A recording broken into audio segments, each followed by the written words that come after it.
Apakah cukur rambut dengan gaya koza termasuk tasyabuh? Apa itu koza?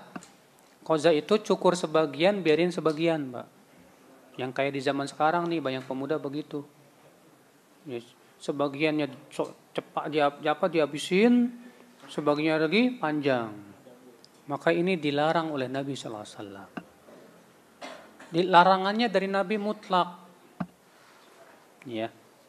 Maka dari itu, kalau antum melakukan koza, antum sudah jatuh kepada keharaman. Apakah itu tasyabuh? Tidak. Kecuali kalau memang itu jadi kebiasaan orang fasik. Dan ternyata sekarang jadi kebiasaan orang fasik, tidak Pak? Iya, jadi kebiasaan orang fasik. Jadi ciri mereka itu. Maka kalau antum koza, ya bisa kena 2 itu. Saya senang main singa-singaan, Ustadz, sama saudaranya. Maksudnya apa singa-singaan? Kalau cuma nama doang, ya tahu nggak? Main kuda-kudaan kalau cuma nama doang tapi hakikatnya beda, nggak masalah. Karena itu namanya permainan. Hah? Iya, kayak pencak silat. Ayo kuda-kuda, namanya kuda. Cuman kan ini cuma beda hakikatnya. Namanya aja tuh, kan sudah kita sebutkan tadi. Namanya sama, tapi hakikatnya apa? Beda. Maka pada waktu itu nggak bisa disebut tasyabuh. Iya. Main singa-singaan yuk, cuma permainan. Pada asalnya ya, perbuatan manusia apa? Halal. Permainan-permainan yang berhubungan dengan permainan manusia pada asalnya apa? Halal. Tidak boleh kita haramkan sampai ada dalil yang mengharamkan. Kecuali kalau permainannya di situ ya saling cabuk, pak, nah, ini haram, jelas. Ya, menyakiti seorang muslim haram. Ya. Nah ini. Apakah tradisi tukar cincin kawin? Nah, tukar cincin ini syiar orang kafir bukan? Hah? Jadi ciri bukan? Agama mana itu? Agama mana itu? Nasrani? Enggak juga. Hah? Kebiasaan orang barat? Benar. Punya bukti yang kuat? Kita tidak boleh ya, hanya sebatas mengklaim ini kebiasaan orang barat tanpa bukti, ini juga nggak boleh. Kalau kita sudah yakin banget, ya misalnya di majalah-majalah, di mana bahwa itu memang sudah jadi kebiasaan dan ciri mereka. Adapun kalau itu bukan kebiasaan mereka, di mana semua melakukan itu. Di negeri kita melakukan itu. Sebatas tukar cincin saja kita tanya tujuannya apa? Mengikat biar nggak kawin sama orang lain. Ya, kita katakan kalau tujuannya artinya tidak boleh dibatalkan, nggak boleh. Karena sesungguhnya pembatalan itu boleh selama belum ada akad nikah. Kalau tujuannya yang sebatas bahwa dia sudah dikasih tanda bahwa dia sudah dipinang, sehingga nggak boleh dipinang sama laki-laki lain. Dalam syariat Islam, Pak, wanita yang sudah dipinang sama laki-laki dan wanita sudah setuju nggak boleh dipinang oleh laki-laki lain manapun juga. Nah sekarang saya ragu hukumnya. Kalau ragu apa hukumnya tadi? Syubhat. Syubhat lebih baik apa? Udah tinggalin aja. Kalau antum ragu. Tapi kalau antum mengatakan, ya ini bukan kebiasaan orang kafir kok. Mana buktinya bahwa itu kebiasaan orang Yahudi atau Nasrani? Nggak ada misalnya. Ini cuma sebatas adat istiadat yang ada di sini aja. Ya silahkan kalau antum yakin itu. Ya, semuanya harus dengan penelitian, dengan pembuktian, bukan hanya sebatas kata anu tanpa kita melihat keadaannya. Ya. Ini di zaman sekarang terkadang begitu Pak. Ya, kita mengklaim dulu, atas dasar klaim itu kemudian kita bikin hukum. Ini bahaya. Ya. Pelajari dulu Kalau memang itu memang ciri mereka, baru kita tinggalkan.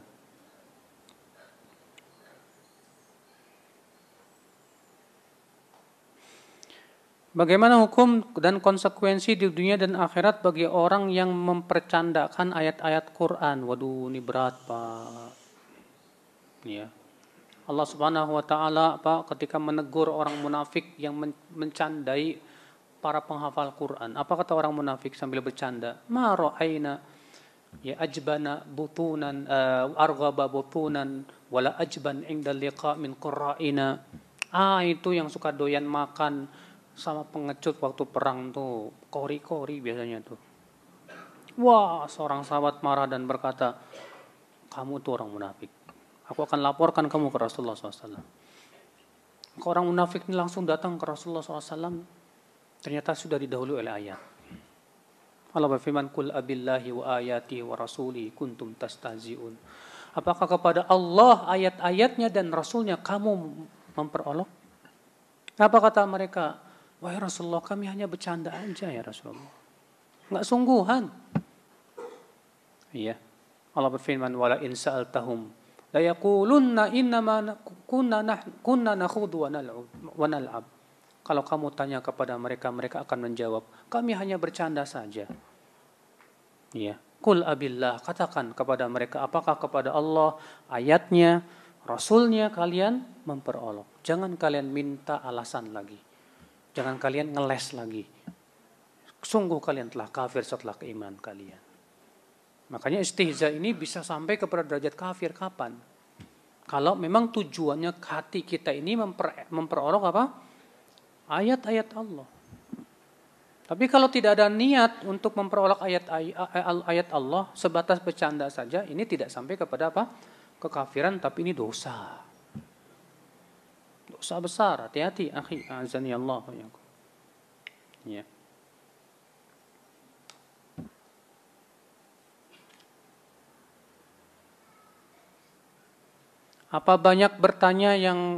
Apakah batasan banyak bertanya yang tidak boleh, Ustadz?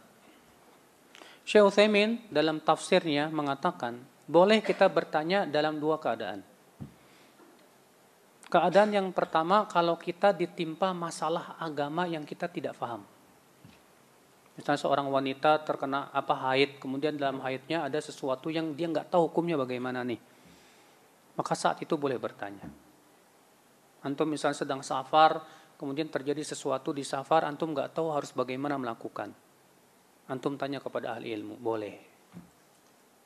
Keadaan yang kedua, kata Syekh Utsaimin, kalau kita sedang mempelajari suatu ilmu dan kita kurang paham. Maka kita boleh bertanya-tanya sampai kita paham, nggak apa-apa. Adapun selain itu jangan. Kadang misalnya Ustadz berkata, ada yang nanya, sebetulnya sih nggak ada sih.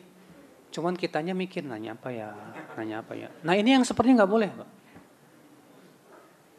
Kalau nggak ada yang perlu ditanyakan, nggak usah ditanyakan. Ya. Sebab kalau seperti ini kata para ulama, ini bisa menjerumuskan kepada pertanyaan yang haram nanti. Atau setidaknya pertanyaan yang nggak ada manfaatnya. Akhirnya gara-gara iseng Oh, Ustadz, dulu mereka Jibril kan itu nganterin wahyu, sekarang kerjaannya apa Ustadz? Nah kan? Kita katakan ente jadi kepo ini.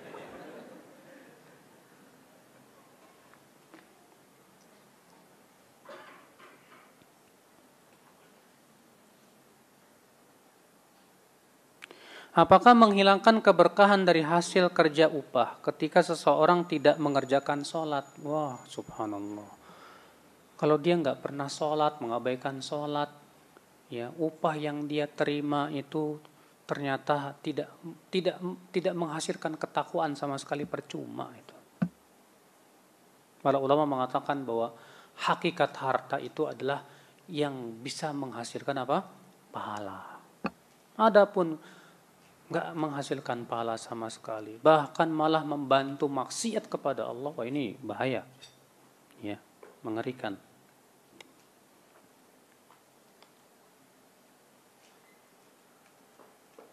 Memakai toga wisuda saat ini boleh apa enggak? Ini ciri bukan?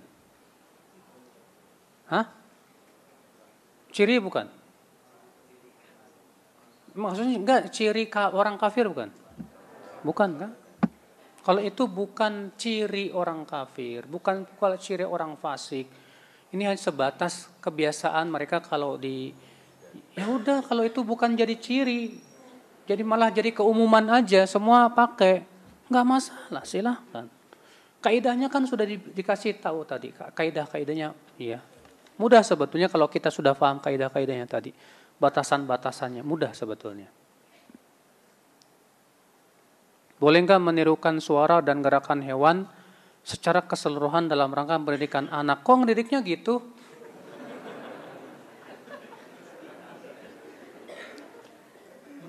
Sekarang antum menirukan suara kucing kemudian berbuat kayak kucing. Ini maksudnya apa, tujuannya apa coba? Biar tahu ini kucing. Bukan begitu caranya, ambil kucing nih kucing gitu. Bukan antum kayak kucing.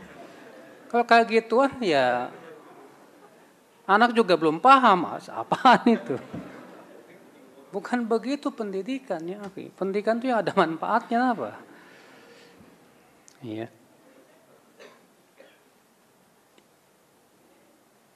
Apa hukumnya pakai cat rambut? Iya. Apakah harus pakai merek henna atau bagaimana? Selama cat rambut itu tidak menghalangi dari air wudu boleh. Kalau henna memang tidak menghalangi. Iya. Tapi kalau cat itu sudah menghalangi maka tidak boleh. Gimana menghindari gaya-gaya Korea, Ustadz? Saya nggak tahu gaya Korea kayak gimana sih, Pak. Karena banyak sekali, ya, seperti sekarang anak-anak milenial ngikutin, bukan cuma perempuan, pria juga, seperti drama Korea. Yang inilah ya, anak-anak milenial zaman sekarang tuh ngeri, Pak. Dijadikan mereka itu cintanya bukan kepada ulama, bukan para nabi, bukan orang-orang soleh. Nontonnya drama Korea. Asal dia, Masya Allah ya, dia baca tentang kisah-kisah para ulama, para nabi. Masalahnya dia khawatirkan ini seperti dalam hadis almar'u ma'aman ahab yaumal qiyamah. Pada hari kiamat seseorang itu dikumpulkan dengan yang ia cintai. Nah kalau yang idolanya kayak gitu, kumpulnya sama siapa lagi kalau bukan sama dia? Iya. Kita pengennya kumpulnya sama para nabi, orang soleh. Ternyata gara-gara salah idola, bahaya. Memotong jenggot dengan dalih melebihi segenggam tangan. Nah, ini ikhtilaf para ulama. Kalau antum punya keyakinan bahwa itu boleh, silahkan. Ini pendapat Syekh Albani rahimahullah. Perbuatan Ibnu Umar dan sebagian sahabat. Alasan Syekh Albani, perbuatan sahabat ini tidak ada satupun sahabat lain yang mengingkari. Sehingga ini menjadi hujah, kata Syekh Albani. Atas dasar itu Syekh Albani mengatakan yang melebihi jadi segenggam, ya, bukan begini Pak, bukan. Segini segenggamnya. Ya. Maka ini boleh, apa sunnah, bahkan harus, kata Syekh Albani. Tapi pendapat jumhur mengatakan tidak. Ya, karena tidak pernah disebutkan bahwa Nabi SAW melebihi segenggam dicukur, nggak ada. Ya, riwayatnya dari Nabi SAW. Wallahu a'lam dalam masalah ini. Ya, masalah ini kita tidak bisa saling memaksakan kehendak kita. Sebatas membuka dialog ilmiah silakan. Masing-masing punya hujah yang kuat dua-duanya. Ya.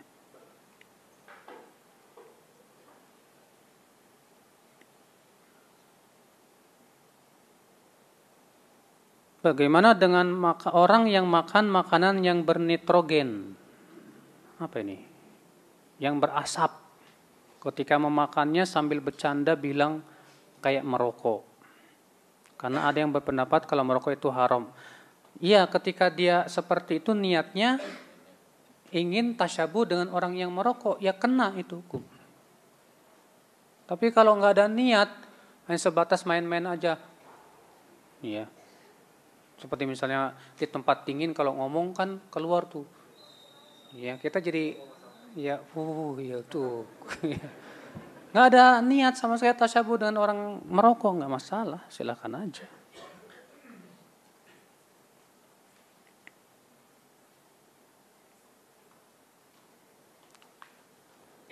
Ketika takziah pakai warna hitam bagaimana? Ini para ulama mengatakan tidak boleh, Pak. Iya. Tidak ada satupun riwayat bahwa kita harus pakai warna hitam.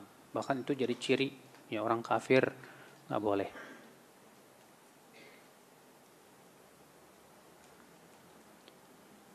Menyemir uban yang putih dengan biru yang pekat sehingga kelihatan hitam tetap nggak boleh. Kalau menjadi kelihatan hitam tetap tidak boleh. Walaupun namanya biru.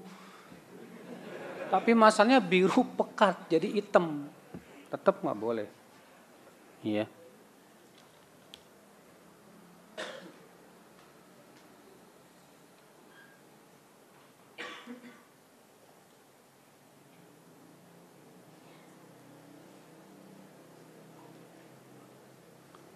Hanya sekedar memberikan hadiah dengan niat berkasih sayang pada hari tanggal pernikahan.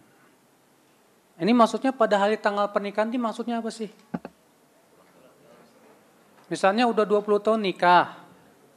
Kemudian pada hari tanggal pernikahan kasih hadiah, selamat ya nih tanggal pernikahan. Jangan, Pak. Iya. Tapi maksudnya pas pernikahannya.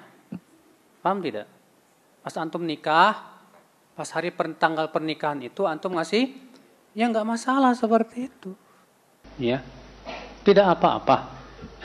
Saling memberi hadiah seperti itu nggak masalah.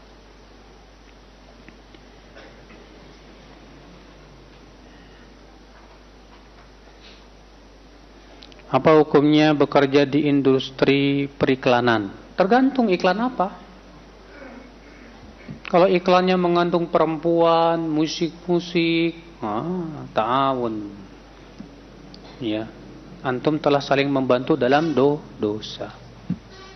Tapi kalau iklannya sesuai syar'i dan bagus, ya, bagus silahkan, nggak masalah. Tergantung iklannya apa. Ya.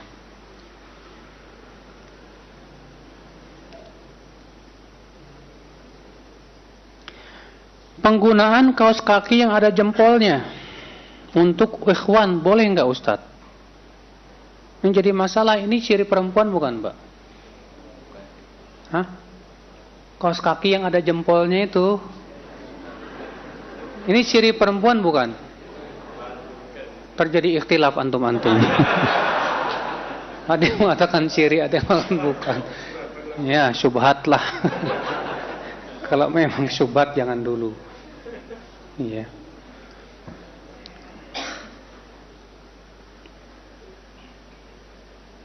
Apakah ada sholat tahiyat masjid di halaman masjid? Tergantung. Ini halaman masuk area masjid apa enggak? Maksudnya kan biasanya orang tanah wakaf itu enggak tanah wakaf buat masjid. Yang namanya tanah wakaf pasti ada masjidnya, ada halamannya, paham tidak, Pak? Nah, halaman tanah wakaf yang memang buat masjid itu masuk masjid. Tapi kalau misalnya halamannya bukan tanah wakaf, itu juga bukan bagian dari masjid, maka tidak perlu ada sholat tahiyat masjid, karena itu bukan masjid. Ya.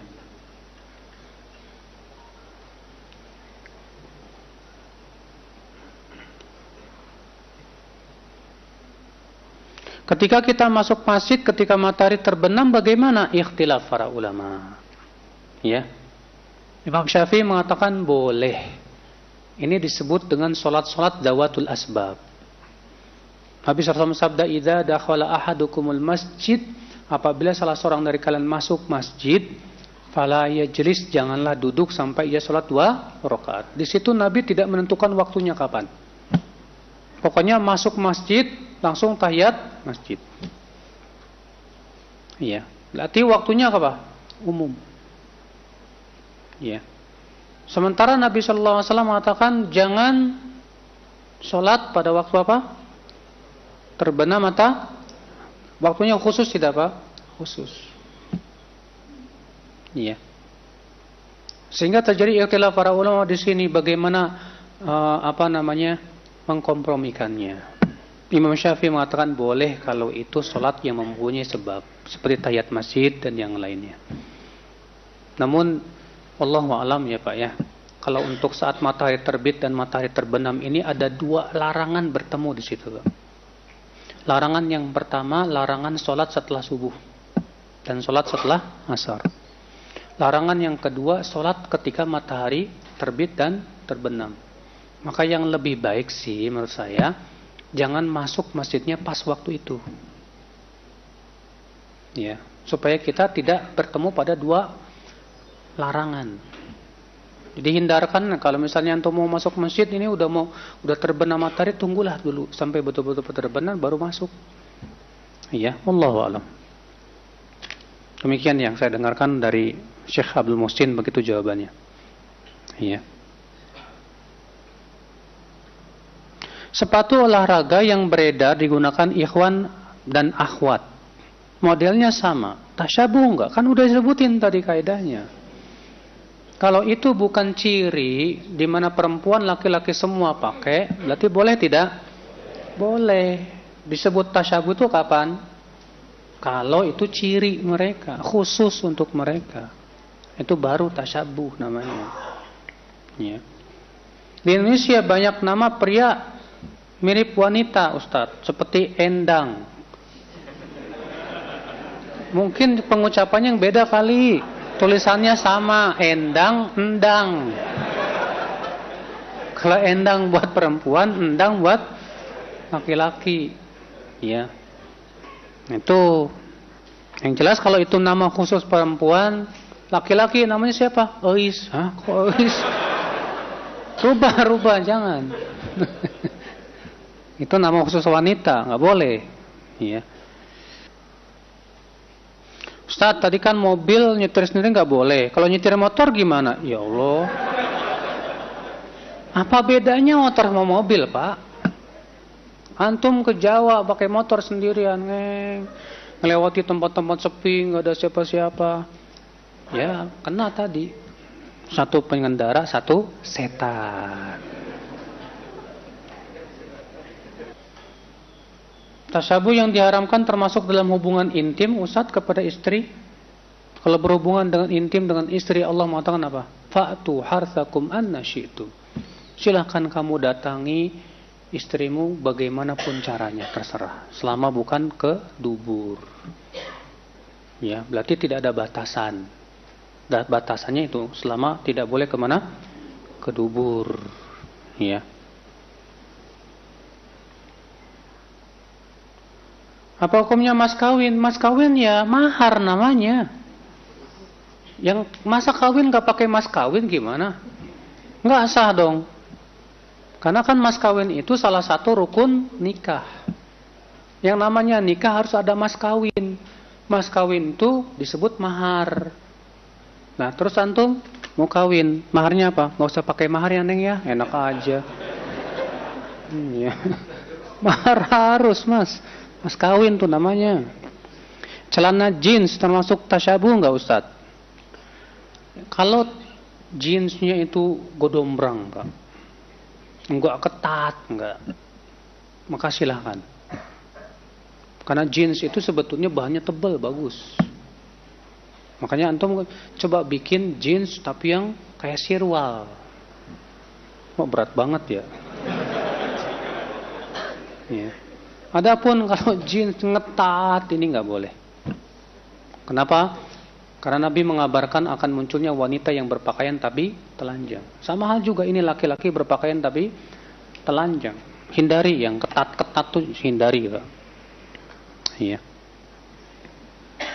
Apakah menjadikan orang kafir sebagai teman dekat termasuk tasyabuh? Dilarang sama Allah. Allah berfirman, ya ayyuhalladzina amanu la tattakhidhu bitanatan min dunikum. Hai orang-orang yang beriman, jangan kamu jadikan teman dekat kamu dari selain kamu, jangan. Kalau berteman biasa saja, bukan teman akrab, silahkan. Tapi kalau itu sudah teman dekat yang kita curhat sama dia dan yang lainnya, yang kita menyebutkan rahasia, jangan. Ya, karena itu dilarang oleh Allah Subhanahu wa taala. Ini saja, semoga yang sampaikan bermanfaat.